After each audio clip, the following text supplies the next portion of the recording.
ওম নমো ভগবতে বাসুদেবায় নমঃ। রাধে রাধে। গীতার মূল্যায়নের আজকের ভিডিও পাপ থেকে মুক্তির উপায় কি। শ্রীমদ্ ভগবদ্গীতার ৪র্থ অধ্যায়ে ২১ নম্বর শ্লোকের রহস্যটা জানব। আগের ভিডিওতে ২১ নম্বর শ্লোক অনুবাদ সহ তাৎপর্য করে বলেছিলাম। আজ ২১ নম্বর শ্লোক অনুবাদ সহ ব্যাখ্যা করে বলব।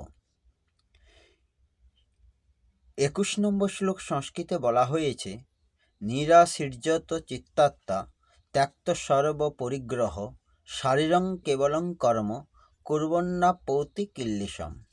এর অনুবাদ হল, যিনি শরীর ও অন্তঃকরণকে সম্পূর্ণরূপে বশীভূত করেছেন, তিনি সর্বপ্রকার ভোগোপকরণ বর্জন করেছেন। এইরূপ আশাশূন্য কর্মযোগী কেবল শরীর সম্বন্ধীয় কর্ম করেও পাপভাগী হন না। এই শ্লোকের ব্যাখ্যা হল, যত চিত্তাত্মা অর্থাৎ জগতে আশা বা আকাঙ্ক্ষা থাকলেই শরীর, ইন্দ্রিয়, মন ইত্যাদি বশীভূত হয় না। এই শ্লোকে নিরাশী পদ্মীর দ্বারা ভগবান বলেছেন যে কর্মযোগীর আকাঙ্ক্ষা বা কামনা থাকে না, তাই তার শরীর, ইন্দ্রিয় সমূহ ও অন্তঃকরণ স্বাভাবিকভাবে তার বশে থাকে। এগুলি বশে থাকায় এগুলির দ্বারা কোনো ব্যর্থ ক্রিয়া সংঘটিত হয় না।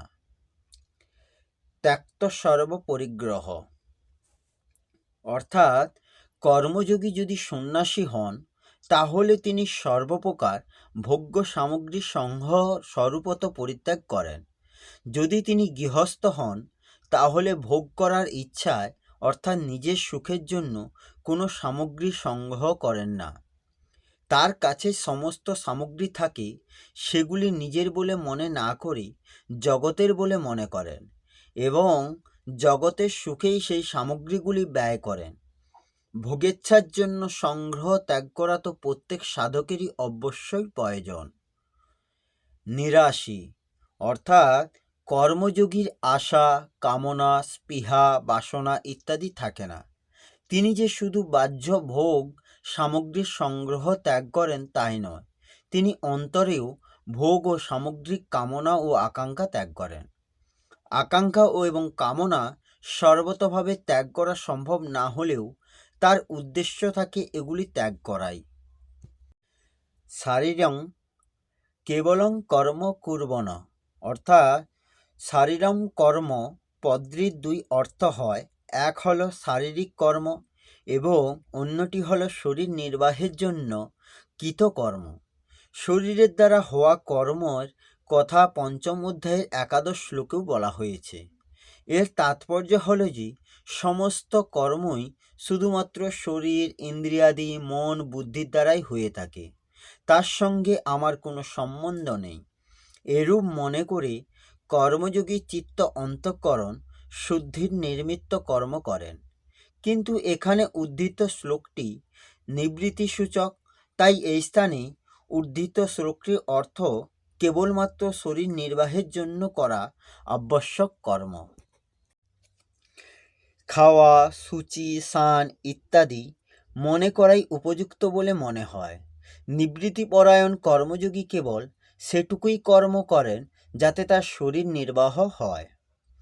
নাপত্তি কিল্বিষম অর্থাৎ যে ব্যক্তি কর্ম করা বা না করার সঙ্গে নিজের কিছুমাত্র সম্পর্ক রাখে, সে পাপে অর্থাৎ জন্ম মৃত্যুরূপ বন্ধনে আবদ্ধ হয়।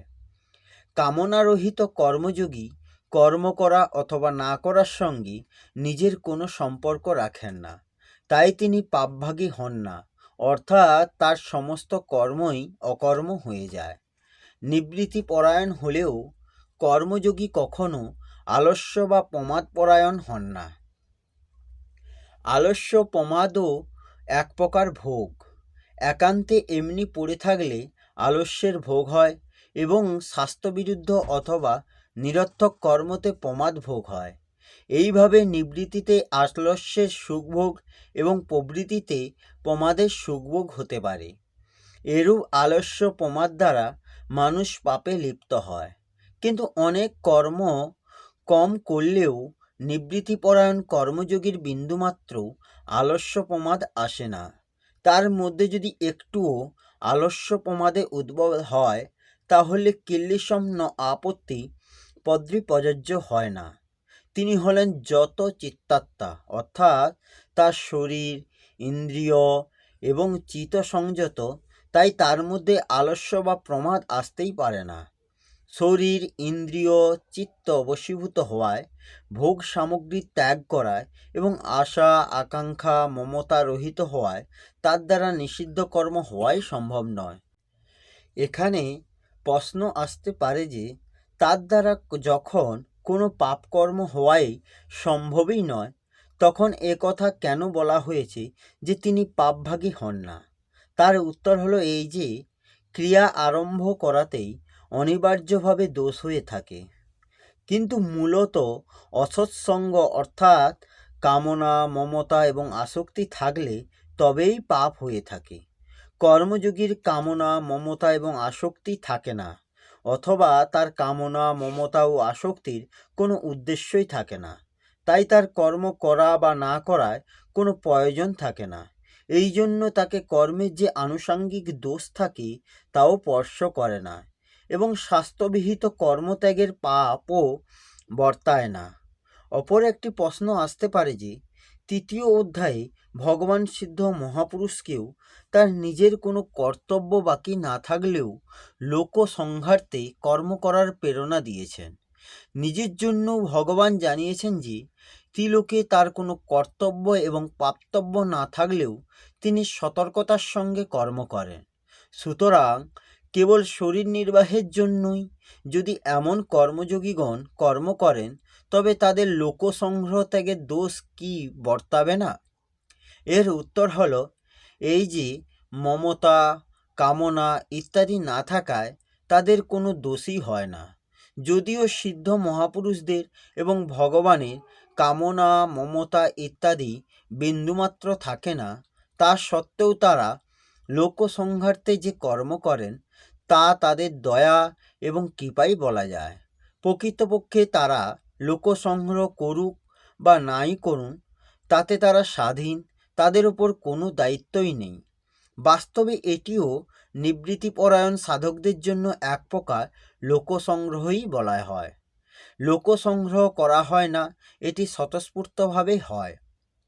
তৃতীয় একটি প্রশ্ন আসতে পারে যে তৃতীয় অধ্যায়ে ত্রয়োদশ শ্লোকে ভগবান যারা শুধু নিজের শরীর রক্ষণাবেক্ষণ করে তাদের পাপী বলে অভিহিত করেছেন, আবার এখানে বলেছেন যে শরীর নির্বাহের জন্য কর্ম করলে কোনো পাপ স্পর্শ করে না। এ দুটির সামঞ্জস্য হয় কিভাবে? এর উত্তর হলো এই যে যতক্ষণ ভোগ বুদ্ধি থাকে ততক্ষণ কর্ম করা অথবা না করায় পাপভাগী হতেই হয়। সেই জন্য সেই স্থানে পচন্তি আত্মকারণাৎ পদ্মী ব্যবহৃত হয়েছে, কিন্তু উল্লিখিত কর্মযোগীদের ভোগবুদ্ধি নেই এবং কর্ম ও পদার্থও আসক্তি নেই। সুতরাং সর্বতরূপে নির্লিপ্ত হওয়া তারা কর্ম করা বা না করাতে কিছুমাত্র পাপভাগী হন না। এই হল শ্রীমদ্ ভগবদ্গীতার চতুর্থ অধ্যায়ে জ্ঞানযোগীর 21 নম্বর শ্লোকের অনুবাদ সহ ব্যাখ্যা। আসব পরের ভিডিওতে। রাধে রাধে। জয় শ্রীকৃষ্ণ। জয় গীতা।